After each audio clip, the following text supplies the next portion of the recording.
Hello and welcome to the 18th and final full episode of BellPod for 2021.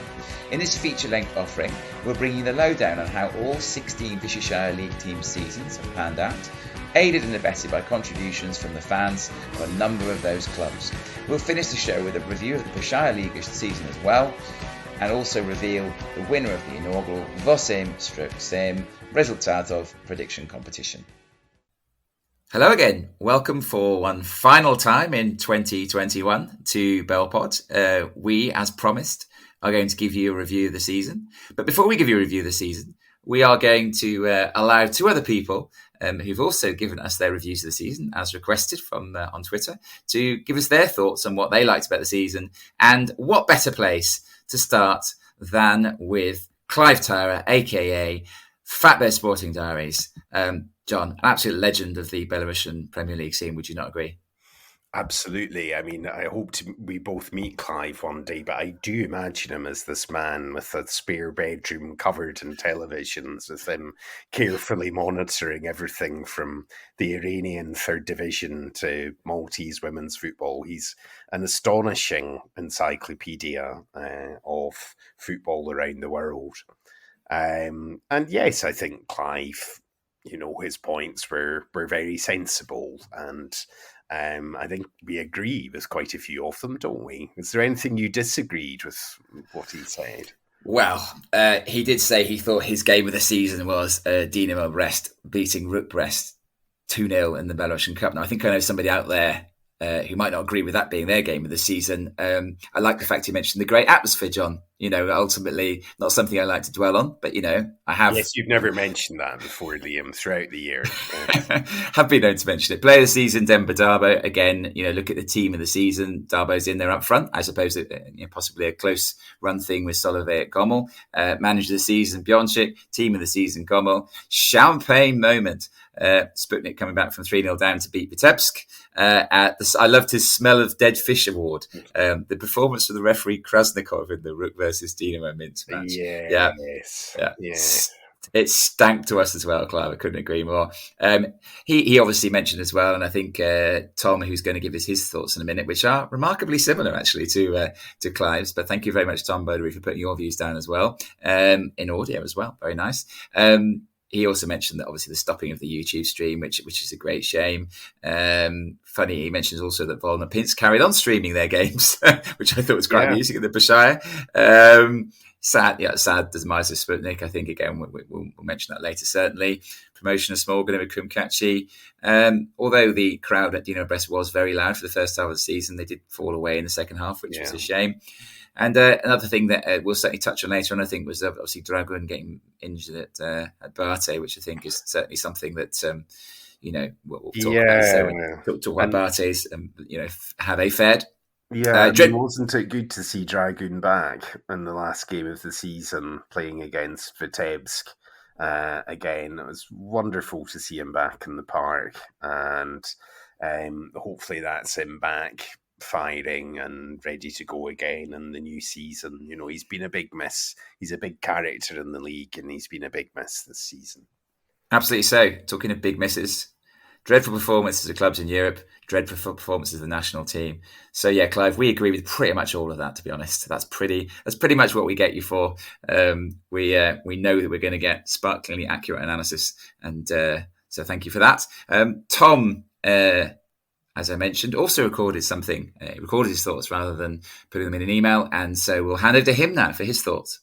Hi, John and Liam. It's Tom here. Just thought I'd drop my my Worcestershire League season review, little voice note. For me, the best game of the season would have to be Sputnik 4, Vitebsk 3. Not only because it was such a goal-filled match, but also the fact that it was basically Sputnik's last hurrah. They folded 2 weeks later, also only 2 matches later, and the fact that it was against such a team in Vitebsk that are generally seen as particularly boring. The fact that there was such a exciting game, made it the moment of the season for me.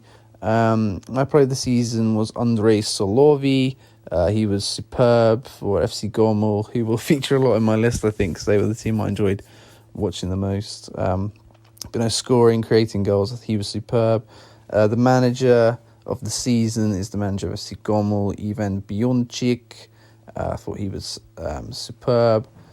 And the way his team played, they were by far the most entertaining side in the league, even if they didn't always get the result that I felt they deserved. Surprising the season for me, I was really tempted to pick Dynamo Brest because I think a lot of us expected them to struggle quite a bit, and they ended up finishing 5th or 6th. They did very well, top half finish, which I didn't expect. But I've gone for FC Gomel because obviously you don't expect a newly promoted side to come up and finish 4th and play the way that they did, getting points off the big guys. So yeah, I think they definitely deserve it for me to be the surprise package of the season, maybe even the best side. Obviously Shakhtar's title defence being as easy as it was makes it easy to pick them. And I guess my moment of the season had to be the moment where doomed and useless Smorgon managed to get a point off of Shakhtar Soligorsk, the runaway leaders. I think that was my moment of the season. So, yep, that's it. Thanks for doing the pod all season. Obviously, it was a big shame that watching the games was a lot harder this year. But thanks for keeping it up. It was a real... it really kept me in touch with the league. So, thanks a lot. Thanks for that, Tom. Really appreciate your support of the show and really appreciate anybody who's still out there listening to us and commenting on Twitter and taking part in the Vos Same Resultatov, which became Same Resultatov halfway through the season for obvious reasons, the prediction competition. Really pleased that he mentioned Shakhtar Smorgon because, yeah, that was pretty amazing, wasn't it, really? I can't remember the odds were that. I think, didn't Smorgon go 2-0 up in that game or something as well? They did. They did indeed. They were 2-0 up, and Guria went into a full-blown raging meltdown on the touchline and introduced lots of substitutes. And that was the point at which I think Stashevic and Antic were told to stay away from training after that result. I mean, it was fair to say the attitude of the Shakhtar team in that game was absolutely stinking, and you knew that things were not right there. And that result really was the beginning of the end of Guria. I think he only had a couple more weeks before he was away. Indeed. So yeah, thank you very much to both of you for your sort of overall roundups of what you felt was good and bad about the season. Really much appreciated. We'll now move on into a slightly separate section of the show, so we'll call it part 2, as we like to do, where we perhaps look through individual teams, in some cases with some comments from fans from those particular teams, and just some general waffle in between from us. So we'll be back very shortly.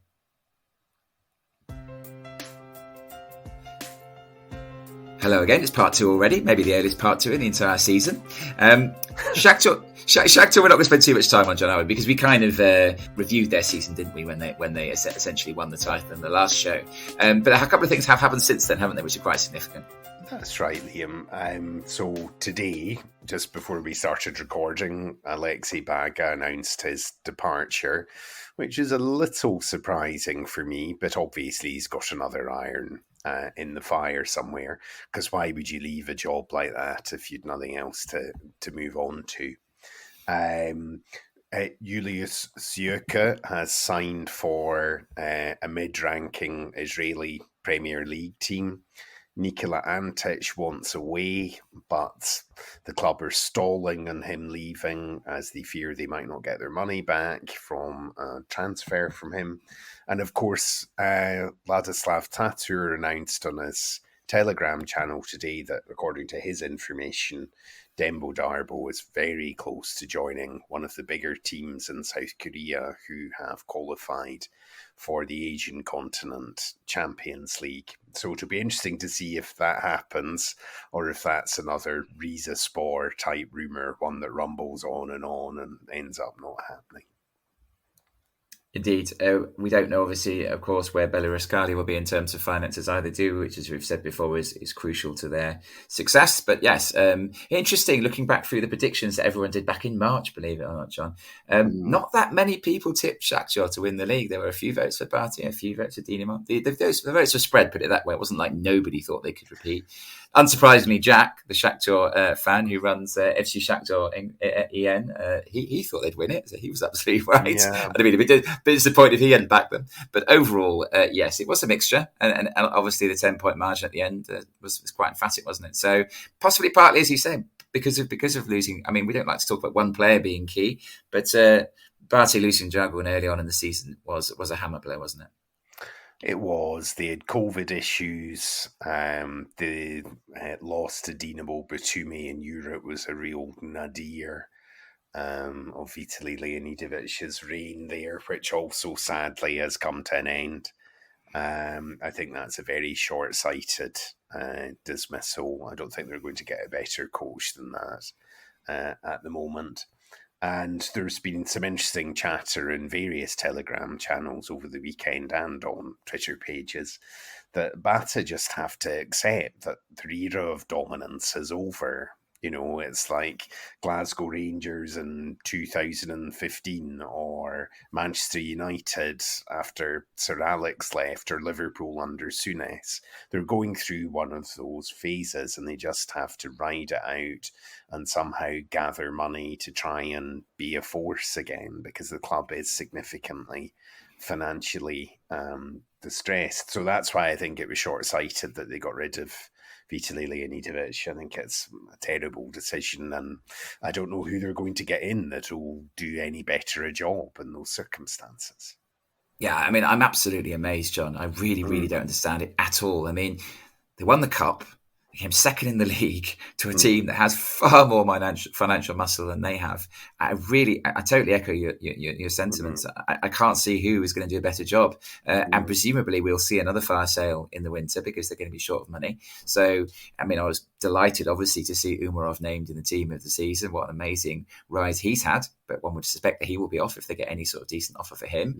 Yeah. 4 or 5 of the players in the team of the season that was nominated by the league, any one of those could leave, and probably more than one of them will leave. So where are they next year? I just can't understand how Zhikovsky's season could be deemed such a failure. Interestingly, we had an email in from Dan Evans, which was lovely. He's a Bartek Borisov fan, and it just brought it home again. You know, the fact that highlight of his season, winning the cup final. Wait a minute, they won the cup final. I mean, I know the cup final isn't held in such high esteem as it is in many countries, but still, that's a pretty good achievement for a coach in his first season. I know he only had to win, quarterfinal, semi-final, and final to get there, but that's still pretty amazing for me.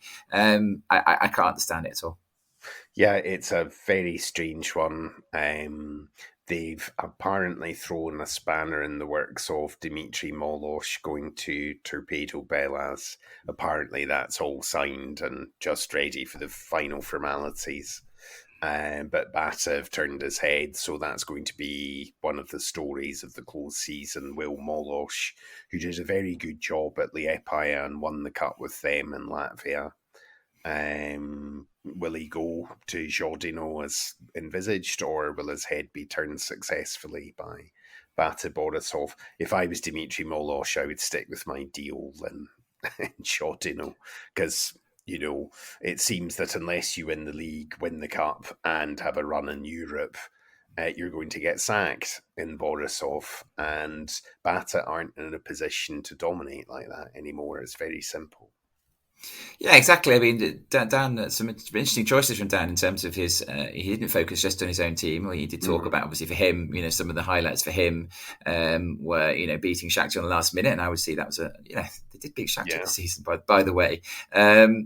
Of course, when Dan was asked for his player of the season, he chose Darbo or Soloway. Well, yeah, but so what? It doesn't necessarily mean that, at the end of the season, Barty finished above Gomel. And he chose Grigorchuk as his manager of the season. And I understand that on the basis that Grigorchuk laid the foundation, for Shakhtar to win the league. But they also had the best squad, So, it just doesn't make any sense to me. So thank you very much, Dan, for getting in touch with us. Really interesting to see you take off your Barty glasses, which many people struggle to do, to tend to have rose-tinted spectacles about our own team. But, ultimately, I think his choices were sensible and fair. But it doesn't mean that because of that, Zhikovsky deserved to go. We shall see what happens in due course. We'll come to Torpedo a bit later. Dynamo Minsk. I don't want to talk about Dynamo Minsk because I know somebody out there John, who knows a lot more about Dino Mints than I do. And I think I know quite a lot about them, but I'm not even close to Bruce. So we'll hand over to you, Bruce, for your forensic analysis of all things Dino Mints this season. A Dynamo Mints season summary. A season that's promised so much for Dynamo Mints has to be chalked down as ultimately disappointing and troubled, but not disastrous. A case of what could have been had Shakhtar not been so brutally consistent and Dynamo not choked in the big must-win games, or been let down by an absent striker that could have made the difference. A return to European football thanks to a guaranteed third-place finish is at least something and has salvaged the season, and there's still hope of a second-place finish if we win our last game and Bate slip up. Fantastic close season signings of Katskovic, Naumov, Bikov, Saliava, Poe, Kislyak, Patsula and Putillo, and a re-signing of Dingo on loan significantly strengthened a solid and strong squad that lacked flair, with a core of Shvetsov, Bakar, Klimovic, Matvejcik and Kozlov, as well as a number of young players looking to make a breakthrough into the first team, including Lozhkin and Davaskiba. A big statement was made with those signings and a title aspiration was set. The lack of a striker was seen as a remaining missing piece, and that was duly filled 4 games into the season with the marquee signing of Mbengwe on loan from Grozny. Mbengwe was a risky signing given his past troubles, but he quickly settled, scoring regularly and looked a class above the majority of strikers in the league, playing in a similar style to Darbo at Shakhtar. The team definitely looked more creative despite Kuchuk's natural defensive 4-5-1 formation, but choked badly in huge games against Gomel, Shakhtar and Rook. Those defeats, a disgruntled squad along with financial challenges at the club, and the hammer blow of losing Kislyak to a nasty ACL injury resulted in Kuchuk walking and the club quickly appointing Chelyadinsky as a caretaker manager. Chelyadinsky steadied the ship, and even with the disappointing yet predictable absence without leave of Mbengwe, who seems to be on some sort of one-man crusade to destroy his career, Mbengwe netted 10 goals in 15 games and was really putting himself in the shop window before legging it. The team managed to find consistency despite the lack of a recognised striker, which also saw the return of the talented Bakar in from the cold, but also Klimovic, Lozhkin and the highly promising Latikov all doing their best to step into the striker role. Defeats to Gomel twice, Shakhtar twice, Bate and Rook put paid to the title challenge. The only defeats of the season in the league, and all to top 6 sides, which tells a story in itself. The big game mentality needs to be addressed. Personally, I really like the squad and the young players coming through. There's competition for places in all positions, and I wouldn't want to lose anyone at the end of the season. It's been another superb year for the youth teams and the reserve side, who won the reserve title, so the future continues to look bright.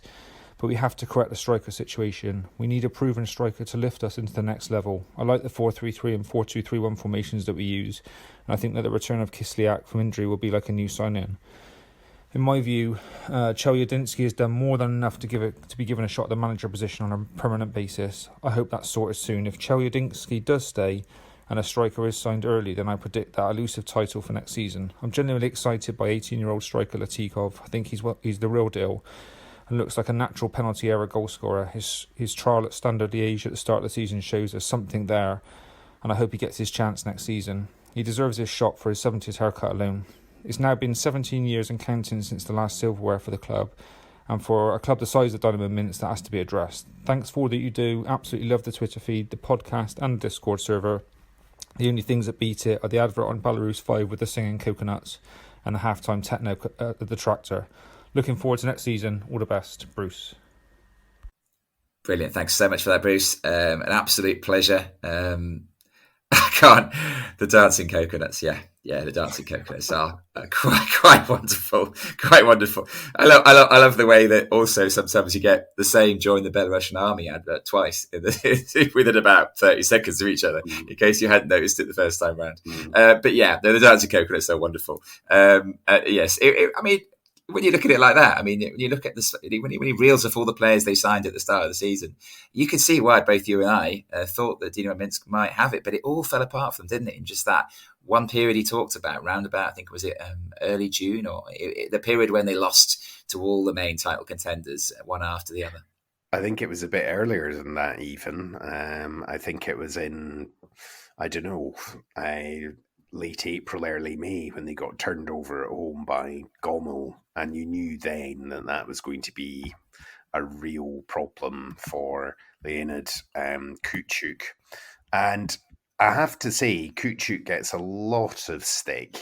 Right, his teams are eye-bleedingly dreadful to watch. They're set up not to lose rather than to win. and they bludgeon the opponents, like an overweight orc bludgeoning a Disney character. And they're not pretty to watch, but he really stood up for his players when they weren't paid what they were expected. And when the executives at Dynamo kind of wrung their hands and said, what can we do? He walked. Now, results weren't very good, but the atmosphere in the club at that time was obviously pretty toxic. And as Bruce has outlined in his very interesting piece, Chelyabinski actually did a really, really good job when he came in there, steadied the ship. So you said April, early May. I said June. It was actually late May. So I think we'll split difference here, shall we, John? Actually, the party defeat was on the 19th of June. You are very rarely misplaced in terms of your predictions. But yes, it was mid-season, basically. And yeah, you're right, Chelyabinski did brilliantly. I mean, obviously, Bruce looking ahead to the future. Latikov with his great hairstyle. Can they hang on to what they've got and will they build from there? We've heard rumours about Bionchik going there, haven't we? I mean, you'd certainly hope that Chelyabinski would be given a chance because he can't have done much more than he did in the second half of the season. Yeah. But, there is going to be that temptation, isn't it? They are a big club, as he says. They haven't won anything for 17 years. Bionchik is clearly an outstanding coach. You can see why they'd be tempted. But is he going to fit at that club? Do you know what I mean? I mean, it's one thing to have a managerial profile and a very upwardly mobile one, but why would you go to Dynamo Minsk? A guy like that, who's clearly a guy that the Gomel directors say, your job is to coach the team, get on with it, leave the rest to us. We'll go out and get who you want. Whereas I don't think it's going to work like that at Dynamo Minsk, which, with all due respect to Gomel, is a bigger club and a very politically sensitive club. And I don't think he'll fit there, and neither does Nikolai Kadasevich on his Telegram and in his YouTube program. I think earlier in the week he was questioning whether a Bionchik would be the right fit for Dynamo Minsk, and I think Bruce is right. Chelyabinski's done enough over the course of the season to earn the job in his own right and be given a crack at it, But again, it'll depend, I suppose, on what they bring in and what they keep. I mean, Kislyak, hopefully back, probably with such a serious injury, just behind him. I guess that they won't be cashing in on him. So if they can keep this core of the squad together, and as Bruce says, get a striker in who's not going to disappear off to wherever halfway through the season. I mean, that was one of the biggest shames, wasn't it? Because he looks such a good player. So enjoyed watching him being it. And then he just lets down. Clearly has off-field issues. I don't know what they are. And it's important not to speculate, reading stuff in Google Translate from Telegram channels and portals. We don't know. We're not medically qualified, but clearly there is a really bad issue there that needs to be addressed. And Mbeng won't play for a while until matters in Grozny and Minsk are resolved properly. But it does ask, it's beg the question, doesn't it? Had he stayed around for the whole season? I know they were always going to be up against it with Shakhtar already after such a flying start. 10 and 15 he had. Had he stayed there for the rest of the season, would it have made a difference? We shall never know. I don't think so. And because I remember Leonid Stanislavovich's team going down to the Stroitel and just defending and losing that game. And it's like... if you go down to the league leaders, you've got to have a goal and go down fighting if you're going to lose. Yeah, it was. I remember that was quite limp, wasn't it? Yeah, it was really come for the draw, which was a shame. And it was a big game that was a bit of a damp squib in the end, wasn't it? But yeah, we shall see. Chelyabinski, you would hope, if he has the same challenge next year, we'll go with a different attitude. Certainly, if Bionchik is the coach, if he does become somebody that fits in okay there, I'm pretty sure Bionchik will go there and try and win the game, as he did on the last game of the season. I don't think we should say too much about Gomel, really, should we, John? Because we've banged on about them all season. You know that we love them. Everybody else loves them as well. It is quite fascinating to look back through everyone's predictions, the 1 to 16 predictions. Most people got the bottom two correct. Several people got the top three in various orders correct.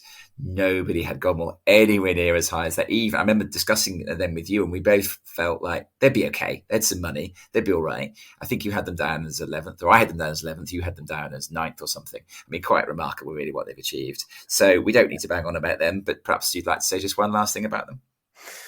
Not really. I think my prediction already for next season is that they will have difficult second season syndrome, and I don't think they'll be as high next season, particularly if Solovai is away, which he very obviously is, to Russia, Turkey, somewhere like that. And if Bionchik leaves, then there's a massive rebuilding job to do all of a sudden. So it really depends on holding on to their manager and the core of that squad if they're going to repeat. And there is a danger that they'll have a campaign next season like Torpedo and Neyman did this season, you know.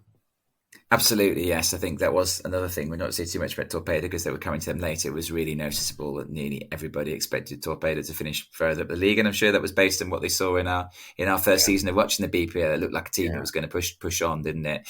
I think Gommel will find it tough. Solove is obviously going to be a big miss. I do love Pobble, but again, I wonder if he might be on his way because he's so obviously an outstanding player in the BPL. Will one of the big ones? Will Dinamo Minsk? Will Shakhtar hoover him up? We shall see.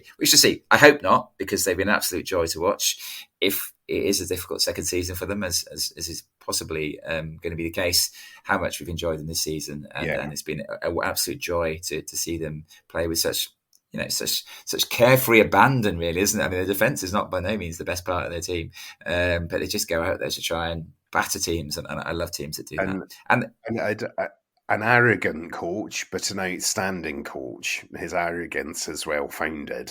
He really is that good, and he's a very self-confident guy. And he's not well-liked in Belarusian football circles because his mentor was Anatoly Yurovich from Energetic, and he publicly renounced Anatoly Yurovich, and that was seen as very disrespectful and a bit beyond the pale. But Bionchik has really proven himself this season. I agree with you. They've been by far and away the most attractive and we might say contemporary footballing side in the country to watch. And it's been really great to see them all blossom. And I love the stadium as well, which someday we must. Great venue. I'd love to go. So would I, absolutely, and fantastic crowds down there. And thank you very much to the Sweeper Pod for acting on my suggestion that please mention the BPL when there were a few teams they hadn't yet mentioned, a few leagues they hadn't yet mentioned, and I suggested Gommel, and they put it on their Twitter feed, which is lovely because recognition required for that particular town and that particular team. If it's a one season wonder, then I'm very glad that we had the pleasure of watching that one season. Sad news, really, to finish this segment of the programme. We've decided to concentrate on the top 5 teams initially because they did finish 20 points clear of the rest. So it seems best to put them to one side and deal with the rest as they really are, to be honest, in the part 3. Rook Brest, who knows what's coming next, but it seems unlikely that they will stay in Brest. Yes, Alexander Zaitsev can't finish a season without announcing epic changes to his football club, and it very much appears as though Rook, in whatever form they take, will not be playing out of Brest next season. Early in the season, there was talk that there was a stadium being built for them in Pruzhany, and it was all agreed. That appears to have come to nothing. This week we hear that they're going to Dzerzhinsk, where there is no stadium.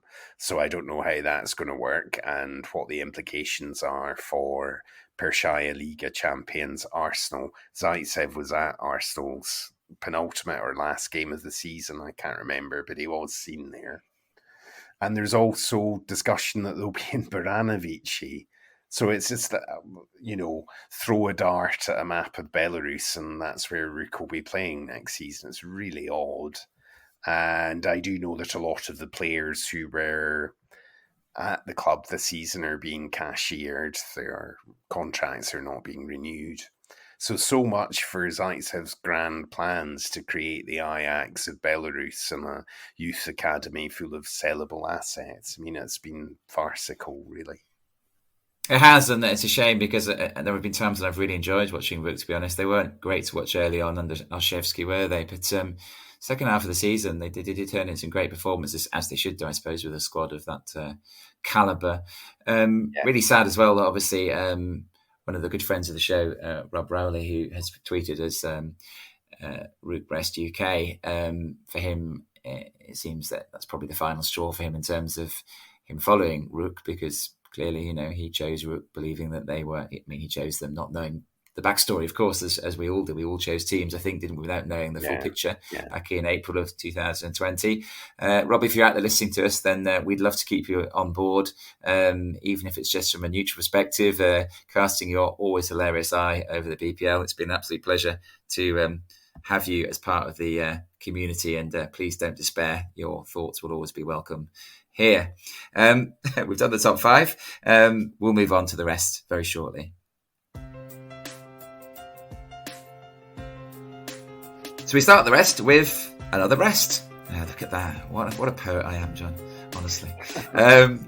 Yes, Dynamo Brest. One of my favourite teams of the year. I think pretty much everybody's favourite team of the year from a neutral perspective, just from the point of view of how the season panned out for them. When we look back to the start of the season, pre-season, we didn't even think they'd have a team. They cobbled a team together, and they did really well for a lot of the season. I think you very sagely predicted that they would run out of steam. They undoubtedly did run out of steam, and it's the reason why they finished 20 points behind their city neighbours. But still, some many memorable moments provided by them this year. Absolutely, and I think they've had an outstanding season. And I know everyone's raving about Bionchik and making him coach of the season, but you have to say Kowalczyk has got to be in that discussion as well. The job he did, no players, and I think barely a filing cabinet at the end of last year. Even the team bus sold from under his nose. And, within a few months, he had a very creditable squad put together. And he really vibed off that sense of injustice and being usurped that Dynamo Brest had in the city. And there's no doubt that the football fans of Brest on the Bug really came out to support their long-established team.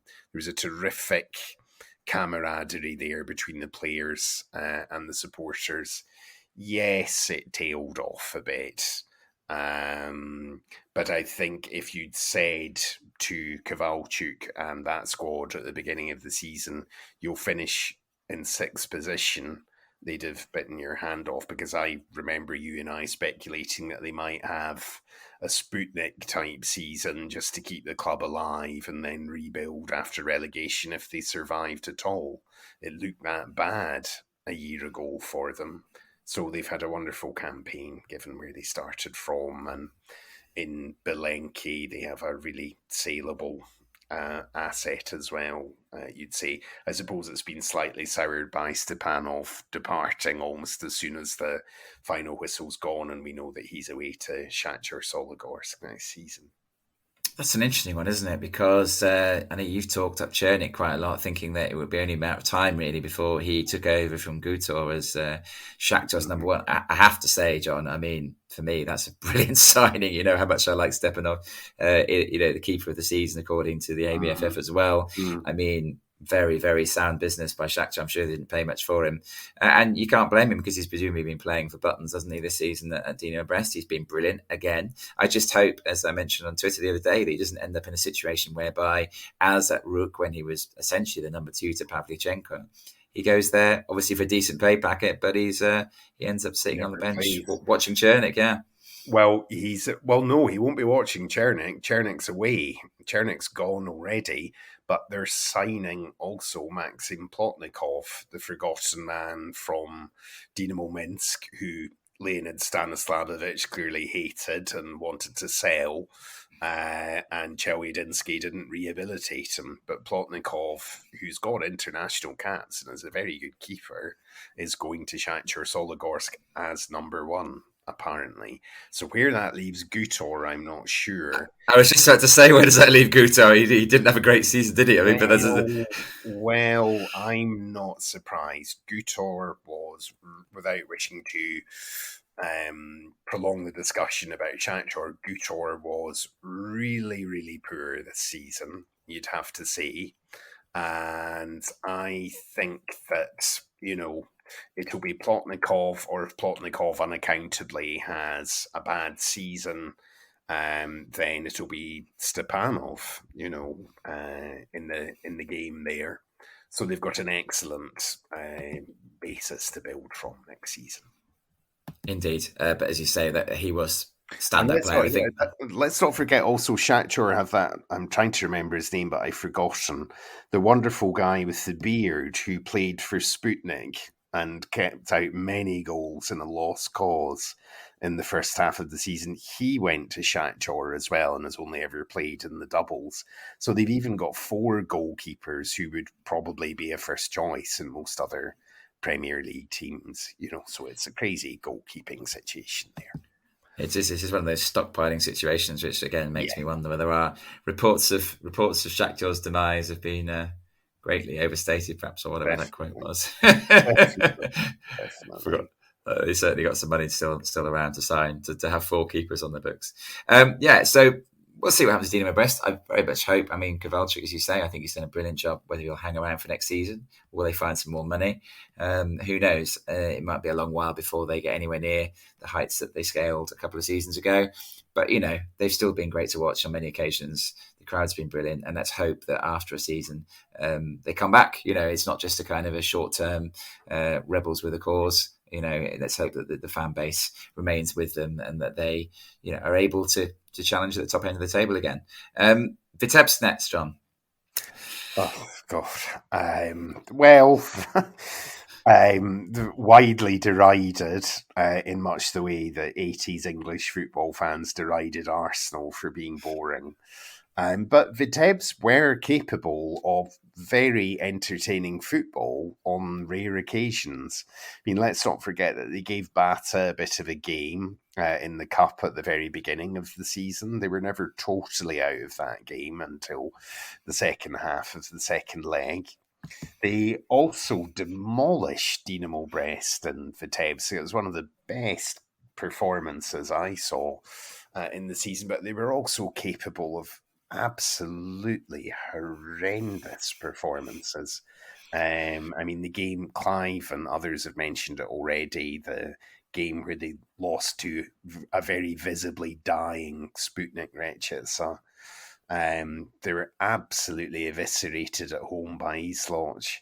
So it's been a very mixed season, and the fact that they've finished as high as they have really is an indication of the weakness and inconsistency of the teams below them, rather than any particular qualities that they might have themselves. Particularly, I think, once Diego Santos departed, they really lost a bit of spark, and effectively their close season began at the end of August. They've not been playing since then. It's been appalling.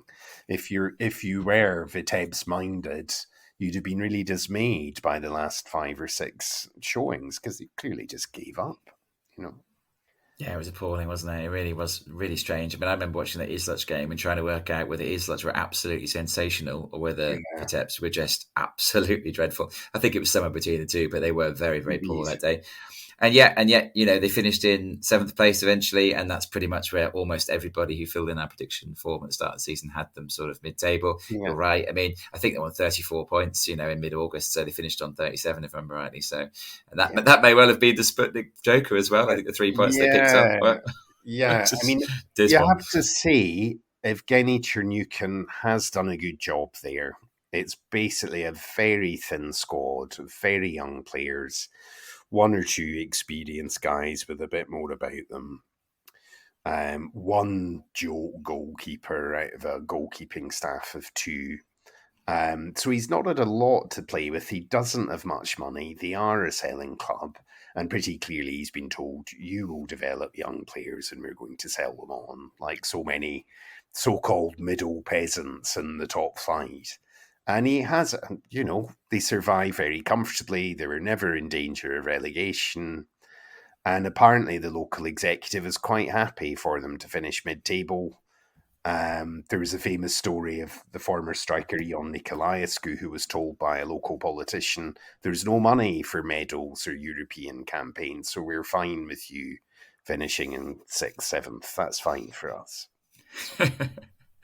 Exactly. Yeah. No money. No cash involved. Never mind. But yeah, exactly. They're comfortable mid-table. I mean, it's difficult to say that because they're only sort of 3 or 4 points off playing in the relegation playoff game. But you're right. They were never mentioned as in any danger of filling that 14th spot. So I suppose we have to consider that a good season.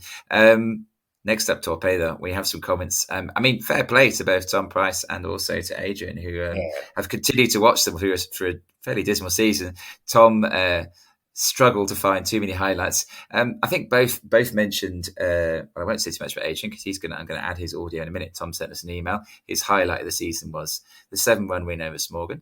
One of the few games he actually enjoyed, but again, team of the season, Gommel, unsurprisingly, not Torpedo. It's nice to note that he mentions the return of Lupe Veloso, even if he didn't really kickstart their season. Still a lovely player to watch, wasn't he? He's got some great skills about him, hasn't he? He does. He does end, Tom, with his Twitter address, which is @MonteroMagic. Before I say any more about that, I'm going to hand over to Adrian for his thoughts and a brief comment on the Brazilians that weren't much. Hello, it's Adrian here, aka Kanye West, or the artist formerly known as Yuri Puntus's Black and White Army on Twitter.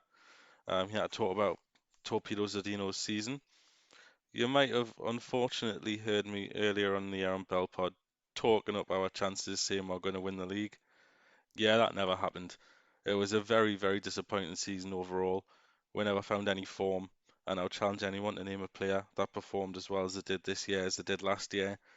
Overall, at the end of the season, we're happy with a mid-table finish because it looked like we were going to get sucked into the relegation mire. We really, really did miss Ramos, and when Veloso came back, it still didn't change our fortunes. All in all, it was pretty dreadful. I'm not going to lie. We brought in some Brazilians like Oya, Montero, some Legionnaires who were expected to hopefully replace Ramos and Veloso, and they never really got a chance. Unfortunately, at the end of the day, we're flattered to deceive this year. Terms of high points, I mean, they're few and far between. I mean, we didn't get relegated, so there's a plus. There's a plus right there. But it did look possible at one point. There was a couple of high points, I would say. So the European game, despite the fact we got hammered off FC Copenhagen, which is expected, it was still a spectacle and it was something to enjoy. Also, we had the 7-1 beating of relegation for us Smorgon, so at least we had a little bit of joy, and possibly one of our better games was a last-minute equaliser and a 3-3 draw against Islock. There's still some hope, I would say. So we've still got players like Yashin, Ozzy, and Alevski who are quality players and hopefully can find the form again. And there was glimpses of quality from the likes of Kirilenko and Oya. So hopefully it's something to build on, and we were still in the cup as well. So something to hopefully to build on for 2022. As a whole, disappointing season, but we'll live to fight another day. Thank you, Adrian.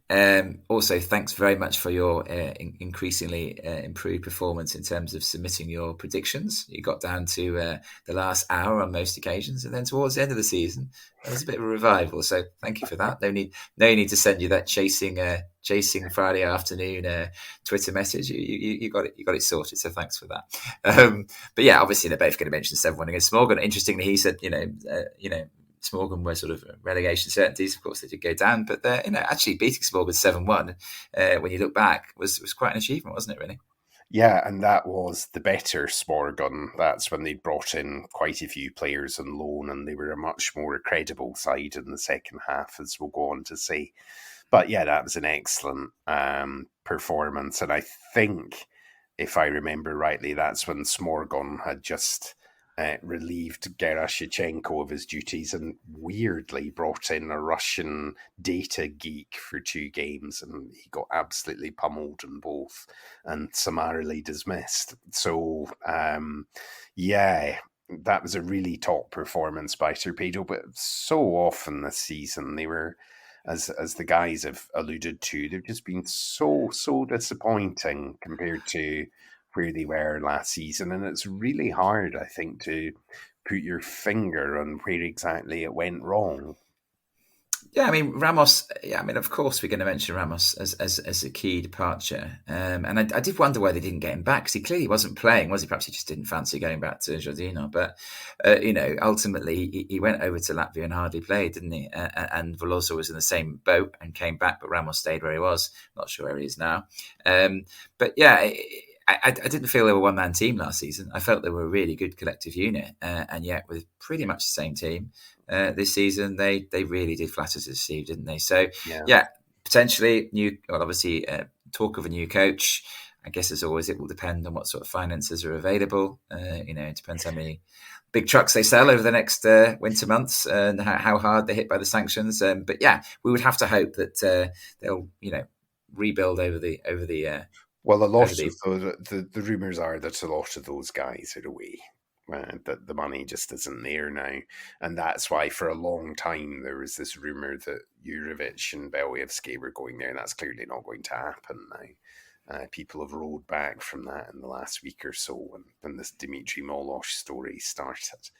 But I think... Won't Molosh want some money, John? If he's not going to want to go there and develop youngsters like they were hoping... Interestingly, one of the configurations on the Silver Age Telegram channel is that Molosh is going there with Alexander Leb as a sporting director. So if that happens, then you'd think that Gleb would probably be putting a bit of his considerable money into the club and using his network of contacts to bring in competitive players. But if that's not happening, if that's just a pub talk, then yeah, Molosh is not going to have a lot to work with, really. We shall see. Slutsk, probably one of my most embarrassing moments of the season. I'm not going to, I'm going to explain the story, but thankfully, John, as you're such a gentleman, you're not going to mention it. On Sunday, I looked at the league table. I looked on 2 different apps at the end of the game, and I saw Slutsk in the relegation playoff spot, and I thought, bloody hell, I didn't see that coming. What's gone on there? And I texted John and said, wow, who would have thought that Slutsk could be in the relegation playoff spot? I then looked at both apps again and realised that neither of them had given them their Sputnik Joker 3 points. So actually, they weren't in the relegation playoff at all, which was a bit embarrassing. But, in summary, I suppose Slutsk, not being in the relegation playoff is a victory for them, isn't it? Because we thought they'd struggle. We thought they would hopefully, with a decent coach, have just about enough about them to avoid it. And that's exactly what they did. That's exactly how it's panned out. Yeah. And I think Alexander Brazovic has to be really commended for the job he did. Slutsk were always an interesting team to watch. They always tried to play the game in the right way. He was able to juggle his players around, even when Stephen Alfred disappeared for a long time, and we thought that he was away to Russia. Then he came back. He managed to very cleverly pick up Butarovic, I think, on loan from Dynamo Minsk, and he was an important player for them.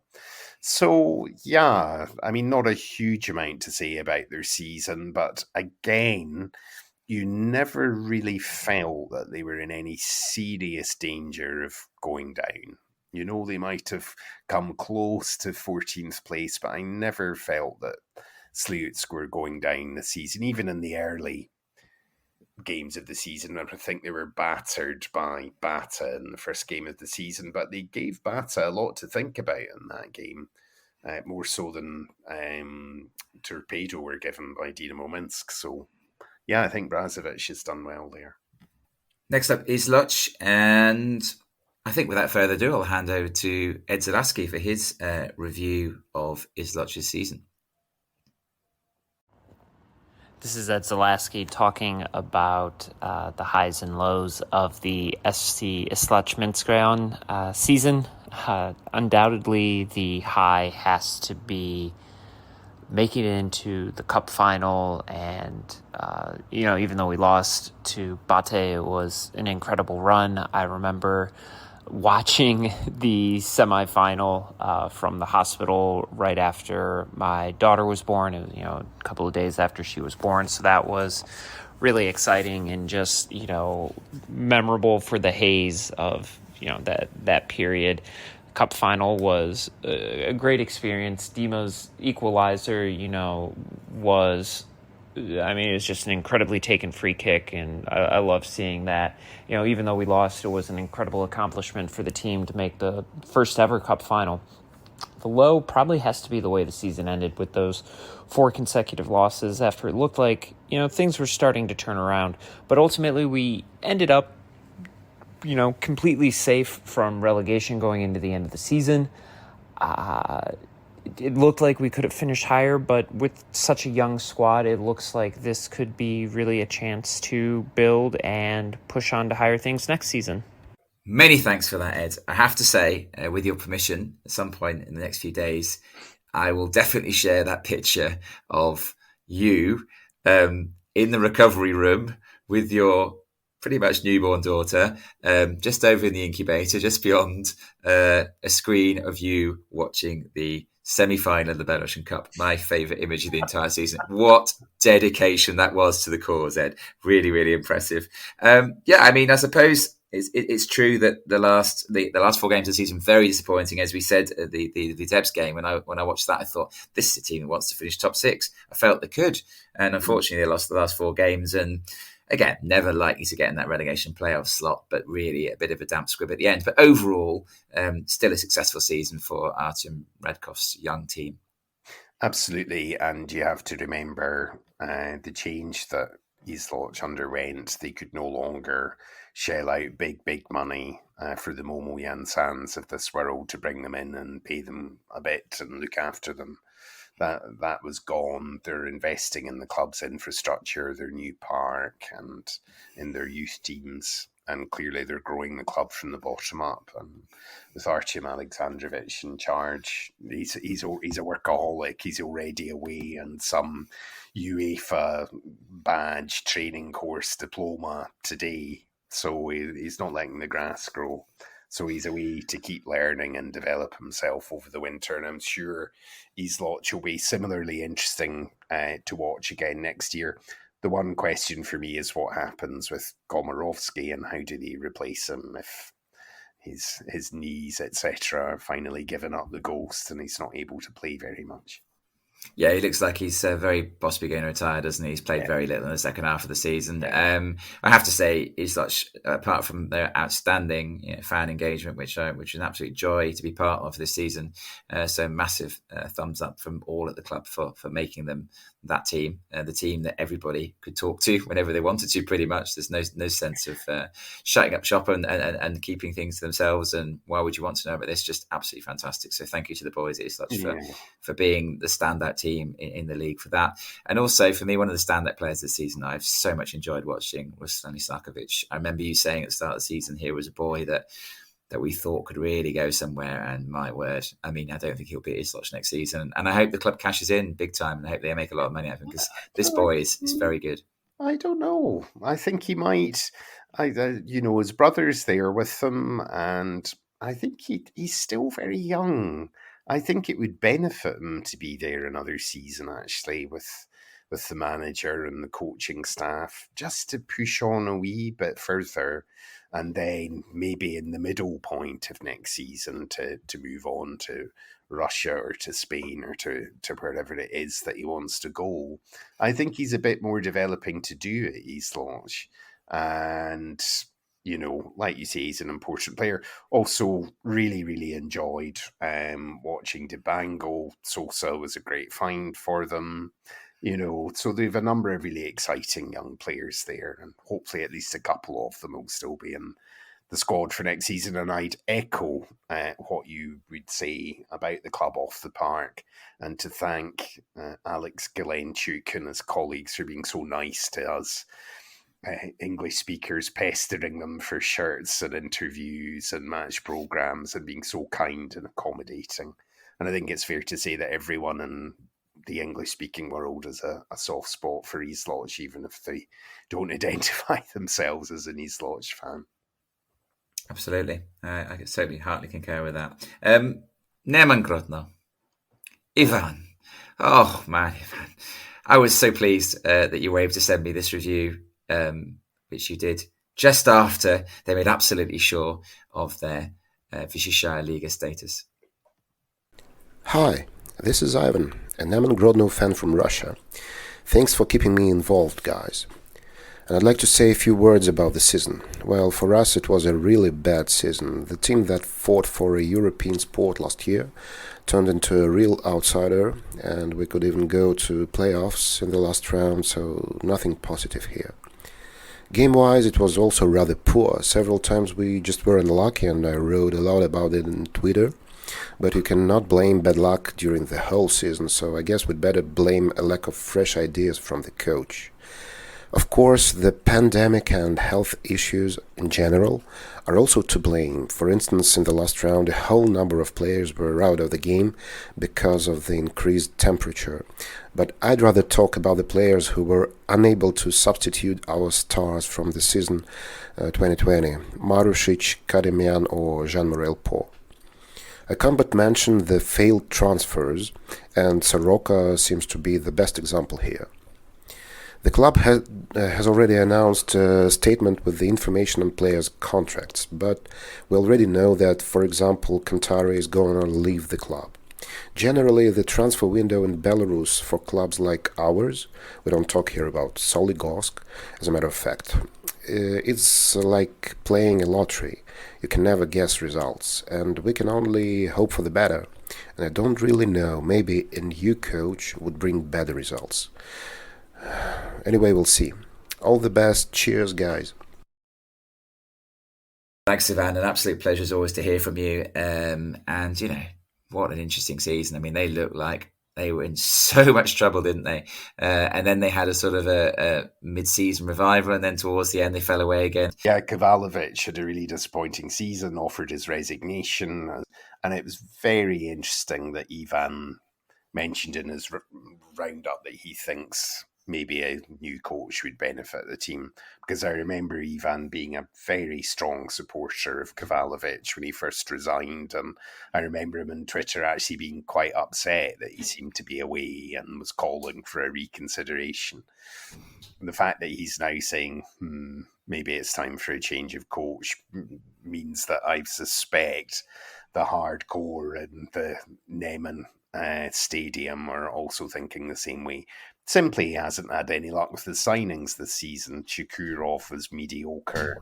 He lost Kademian and Zoran Marušić from 2020 and never replaced them.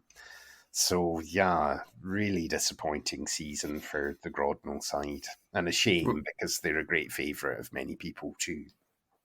Yeah, I mean, the way it went for me there was Pasovic, who went out to Smorgon, clearly not deemed good enough to get in the Neman side, and yet looked really good at Smorgon. That looks to me like a personality clash. It's like, you think you're all that, we'll go to Smorgon and we'll see what a big shot you are. And of course he did go and prove himself there.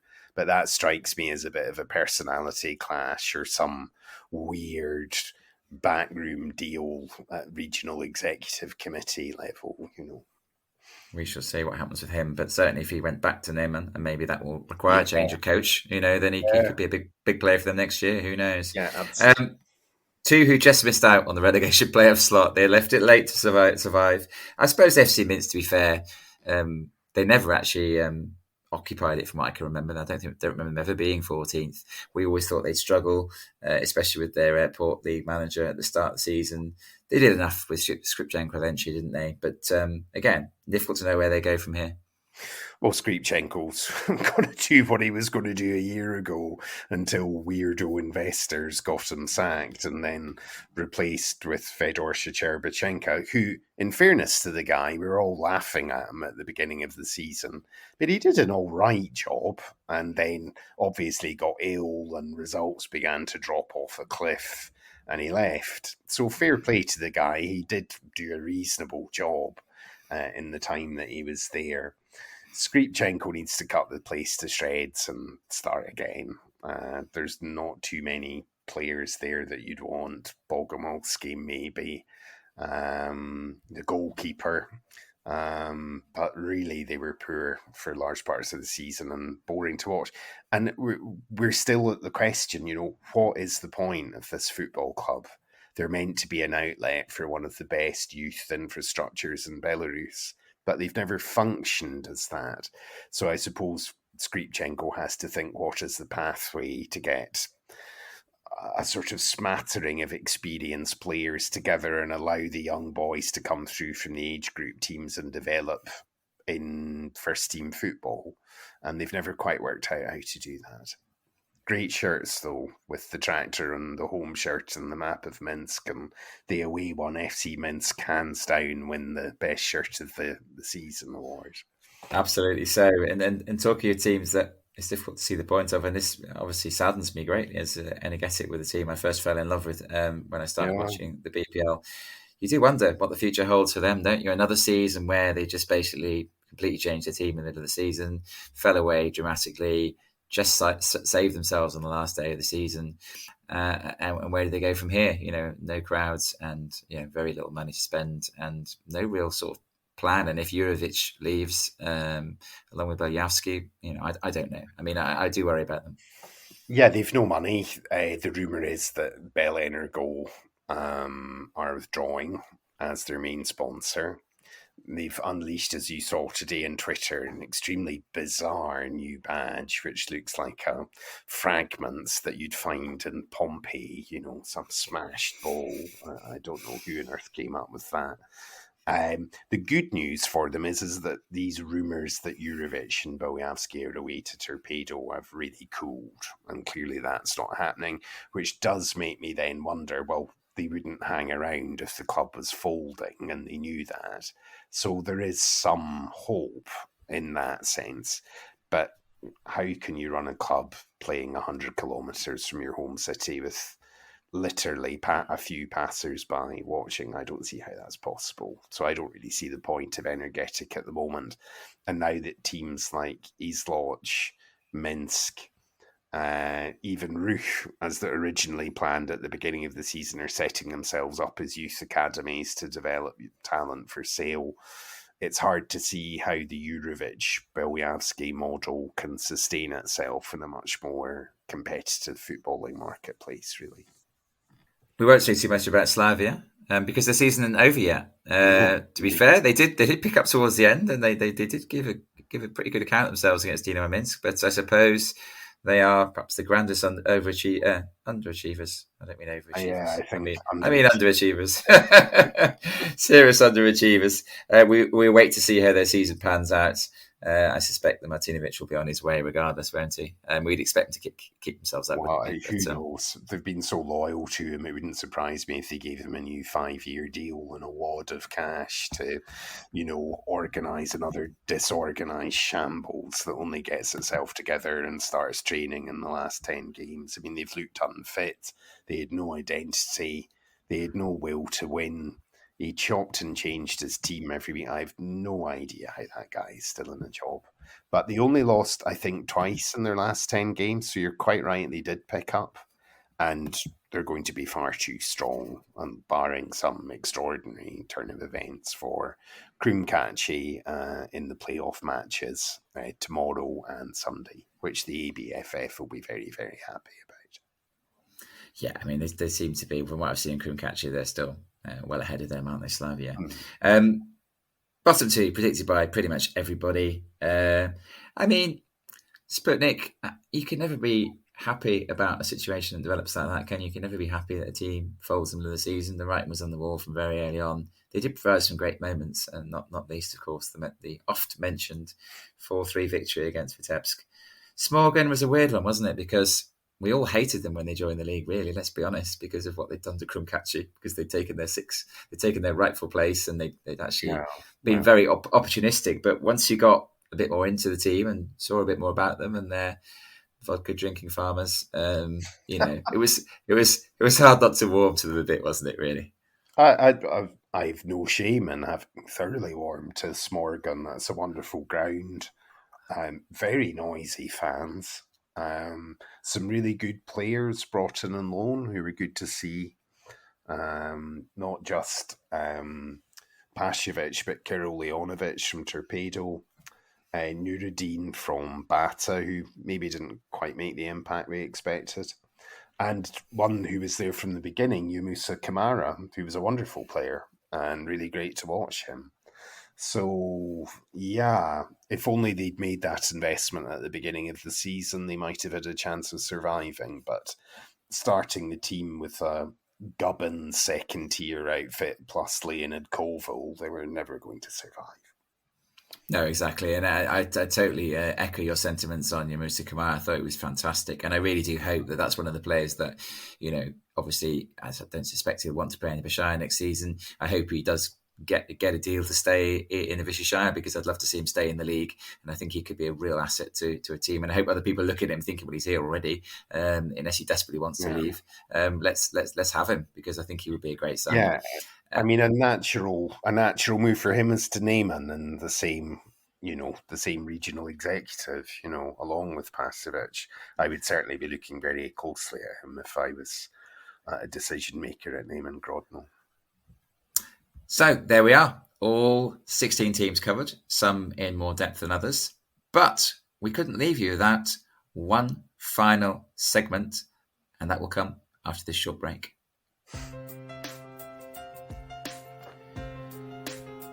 Part 4, I hear you cry. What on earth is going on here? Well, yeah, obviously, we follow both leagues. In fact, John even follows the Higher League. He's an expert.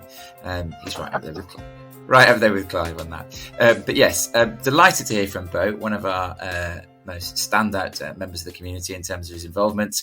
And he told us all about the Bishire League, which, of course, we do all like watching. My Dnepr Mogilev side sadly fell short in the end, unless everyone else decides not they don't want to go up, and they do a smorgon on us. But yes, lovely to hear from Bo about Belshina, because he obviously picked Belshina when they were still a Vishaya Liga team.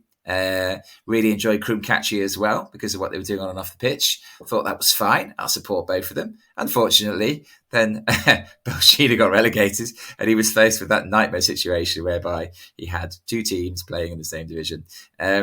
But I think, rightly, Bo has chosen Belshina as his team of the season. What a fantastic effort from them to get promoted on, no money at all, John, basically. That's right, Liam. And, clearly for me, the coach of the season in the Pershaya Liga is Vitaly Gennadievich Pavlov, who with no money at all, with no change to the coaching staff that were around when Belshina got relegated by a country mile in 2020, Gradaboyev, Migas, these people. He's turned that club around, brought in some really interesting players from Russia. I really enjoyed, and Bo mentioned this, really enjoyed watching Isayev and the highlights that I saw. So fair play, Belshina are inconsistent. They're going to need massive investment if they're going to be competitive next season, and we'll see if that will be forthcoming or not. I have my doubts, as we say in Scotland. And, we'll see if Arsenal Dzerzhinsk are allowed to take their place in the top flight, or if they're franchised by Alexander Zaitsev, or who knows what will happen there. If Arsenal can't be promoted, then Volnopinsk and Dnepr Mogilev are brought into play. The regional executive covering Volna are making pretty uncertain noises about the prospect of them going up. It's like, well, we're not going to stop you, but you're on your own. Pay for it yourself. So they're not going to be able to do that, really, which then leaves us with Dnepr, and Dnepr will be able to pay and will be able to go up if Arsenal disappear or don't pay the £1 million bond. So, as always in the close season, promotion's going to involve very complicated negotiations and behind-the-scenes politics, and it'll be probably early February before the picture is clear, not only for who's going to be in the Vysheshaya next season, but who's going to be in the Pershaya now that Bazanov's regional circus has produced candidates for promotion. I mean, I didn't watch Belshina's 2-0 winning against Arsenal, but I imagine, I remember when it happened, I remember seeing, I think Belshina for me were never really in contention at the start of the season to go back up again, and that was a game, as Bo says, a game when it really looked like they might challenge for a promotion spot. Funnily enough, Bo, I did watch the 4-1 victory that your team recorded against Nefermoglyph. I didn't enjoy it quite as much as you did, sadly. But nice to see, obviously, Crimcatchy mentioned as well, a 4-0 win against Vol. Interesting that they had their moments, didn't they, Crimcatchy? They were inconsistent. And obviously, Bo singles out Mikhail Shibun as a player that he really enjoyed watching. Outstanding, yeah. Shibun's outstanding. At that level, really, really good player. And I'd also mention the Crimcatchy goalkeeper, Coltigan, who pulled off some of the most astonishing saves in the country this season. The memorable double penalty save against Baranovic early in the season. But Coltigan's an amazing keeper, and if Crimcatchy don't go up, I'm sure he'll be interesting quite a lot of teams in the division above if they've a bit of money to spend. So, we finally got to the end, John. I'm not sure if anyone's still listening. I hope there might be somebody out there. Anyway, watch it, listen to it in 2 halves, hopefully, if that's what it comes to. One final thing to announce. Very exciting. As you know full well, I've been running a prediction competition for 28 of the weeks of the 30-week season. And I'd have to say, it has been absolutely thrilling right down to the wire, right to the very last week. Went to the last week with one person on 105 correct predictions and 2 on 104. But congratulations to David Hutchinson with a remarkable 5 out of 7 on the last week of the season. Bruce, I'm very sorry. He has pipped you at the post. 109 for David Hutchinson, 108 for Bruce, and the aforementioned Bo on 107. But I think it just highlights as well across 28 weeks of the season, these are guys who really know their stuff. On the whole, 50% success rate in terms of how many predictions they got right each week. And that is what we love about the Belarusian Premier League. Of course, Shakhtar slightly walked away with this season. Of course, the top 5 finished 20 points clear of the remainder. But, every single week there are some games when you think, how did that happen? Absolutely. And poor Bruce, he'll be used to that feeling as a Dinamo Minsk fan, won't he? Losing on the last day of the season. But yeah, I mean, it's a very difficult league to predict. And every week you look at the card and there's 3 fixtures. You can see it's like, well, that could end up any score between 5-0 to the home team and 5-0 to the away team. Anything's possible. So it's potluck in some cases. So it's been a really exciting thing to watch that carry on. So we have come to an end. You did mention that you might put together a very short roundup, perhaps, of the relegation playoff matches sometime next week. But if you don't get around to that, that will be all from us for the moment. We expect you back in 2022. We're not sure what we'll be watching yet, but we look forward to hearing from you all again then. And in the meantime, thank you so much for your support over the last 18 months. And in fact, over the last nearly year since we started BellPod, it's been 18 episodes now, and it's been lovely to engage with so many people from so many different walks of life, and so many of you who have stayed with us and continue to enjoy the Belarusian Premier League and the Pashai League as much as we do. In the meantime, have a lovely break from us. I'm sure you'll enjoy it. And please come back and listen to us again in the new year. Thank you very much for your support, everyone. And see you next time, which will be in March probably. But until then, keep your eye on Twitter, which will keep going throughout the close season. So look forward to hearing from you all on there. All the best.